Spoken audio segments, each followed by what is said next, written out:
Suppose 40,000 টাকার ticket, সেটাকে তারা 1,20,000 করে বিক্রি করছে। এটার তো কোনো মানে হয় না। তারপর আবার টিকিট কাউন্টারে বা ওয়েবসাইটে টিকিটের অ্যাভেলেবেল থাকছে না, কিন্তু ওরা টিকিট প্লেন আবার খালি চলে যাচ্ছে, মানে খালি সিট নিয়েই চলে যাচ্ছে। বাংলাদেশ একটা ডেভেলপিং কান্ট্রি, সেই ক্ষেত্রে আমাদের পপুলেশনের অনুযায়ী এমপ্লয়মেন্ট রেট অনেক বেশি কম। আর এখানে যেহেতু মিডল ক্লাস মানুষরা চাকরি না পেয়ে যদি নেপোটিজম হয় বেশি, আর যদি কোটা এখন বিরোধী হয়েছে, বাট যদি পলিটিক্সের জন্য বেশি বেশি জবস ওরাই পায়, তাহলে আমাদের ইকোনমিতে ওটা অনেক বেশি হার্ম হয়। আর এই যে টিকিটের যে সমস্যা হচ্ছে, এটার জন্য বাংলাদেশ যেহেতু ডেভেলপিং কান্ট্রি, অনেকে বাইরে থেকে দেশে রেমিটেন্স পাঠাচ্ছে, অ্যান্ড দেশের জন্য এটা সুবিধা হচ্ছে যে বাইরের কারেন্সি ভেতরে আসছে। কিন্তু এই যে টিকিটের জন্য এটা অনেকের বাইরে যেতে সমস্যা হচ্ছে, এতে দেশের ইকোনমির অনেক বেশি হার্ম হচ্ছে। এখানে আমরা যারা যারা এখানে আছে, আমরা কিন্তু ছাত্র সবাই, আমাদের সাথে যেন আরো বাকি সবাইরা চলে আসে, বাকির সবাই যারা পাবলিকস আছে, যারা এই ভোগান্তিতে, এই টিকিট সিন্ডিকেট ভোগান্তিতে তারা ভুগতেছে, তারা যেন আমাদের সাথে এখানে যোগদান করে। আমরা চাই বিমানেও সেই সংস্কারগুলো করা হোক। ভিতর থেকে যারা দুর্নীতি করছে বা যে টিকিট সিন্ডিকেটগুলো আছে, যেখানে টিকিট কালোবাজারি হয়, ব্ল্যাক টিকিটিং হয় এবং টিকিটের দাম আকাশচুম্বী হয়, আমাদের পক্ষে সেটা আসলে সম্ভব না। বাংলাদেশের মানুষ যারা, তারা মোটামুটি সবাই মিডল ক্লাস, তাদের পক্ষে বাংলাদেশ বিমানে এত বেশি টাকা দিয়ে টিকিট কেনা তো পসিবল না। আর এগুলা হয় কারণ টিকিট ব্ল্যাকে বিক্রি করা হচ্ছে। তো বাংলাদেশ বিমানটা তো আসলে ইন্টারন্যাশনালি রেকগনাইজড বাংলাদেশের জন্য। আমরা যদি বাংলাদেশ বিমানটাকেই দুর্নীতিমুক্ত করতে না পারি, আমরা যদি বাংলাদেশ বিমানের ভিতরেই সংস্কার করতে না পারি, তাহলে আসলে ইন্টারন্যাশনালি আমরা ওই দুর্নীতিমুক্ত যেই ট্যাগটা আমরা ওইটা পাবো না ইন্টারন্যাশনালি। বাংলাদেশ বিমানকে তো আমরা জনজীবন সহজ করার জন্যই তো করা হয়েছে বাংলাদেশ বিমান, যেন বাংলাদেশের মানুষ সুবিধাটা ভোগ করতে পারে। সেটা তো বাংলাদেশের মানুষরা পাচ্ছে না।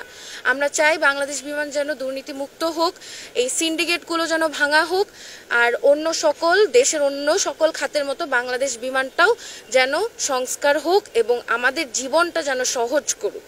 একটা মানুষ যে তাদের লাগেজ নিয়ে যাবে বাহিরে, তাদের কোনো ভরসা তারা পাচ্ছে না।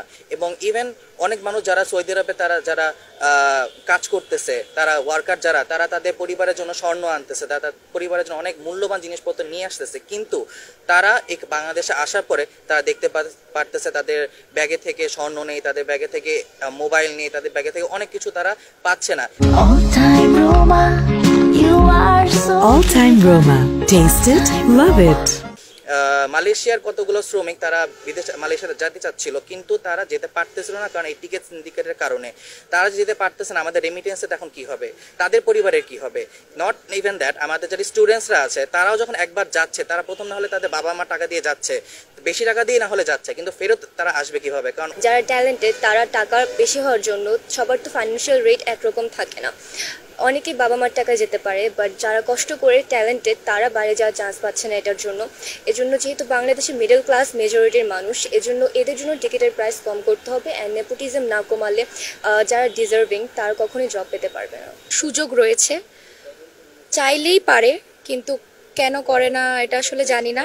কিন্তু ডোমেস্টিক ফ্লাইটের কথা যদি বলি, ডোমেস্টিক ফ্লাইটের ক্ষেত্রে খাবারের মান আগে বিমান বাংলাদেশে যতটা উন্নত ছিল, অনেকটাই ডিটোরিয়েট করেছে। তো এক্ষেত্রে যেহেতু সুযোগ আছে, অবশ্যই অথরিটির এদিকে নজর দেওয়া উচিত এবং খাবারের মান উন্নয়নের চেষ্টা করা উচিত। আমি মনে করি না এই বিমানের নিয়ে স্বচ্ছতা দেখা যায়। এই জিনিসটা অ্যাকচুয়ালি উচিত আমাদের স্বচ্ছতাটা বের করে দেওয়া, কারণ বিমান বাংলাদেশে মানে স্বায়ত্তশাসিত একটি অত্যন্ত গুরুত্বপূর্ণ বাংলাদেশের বিমান।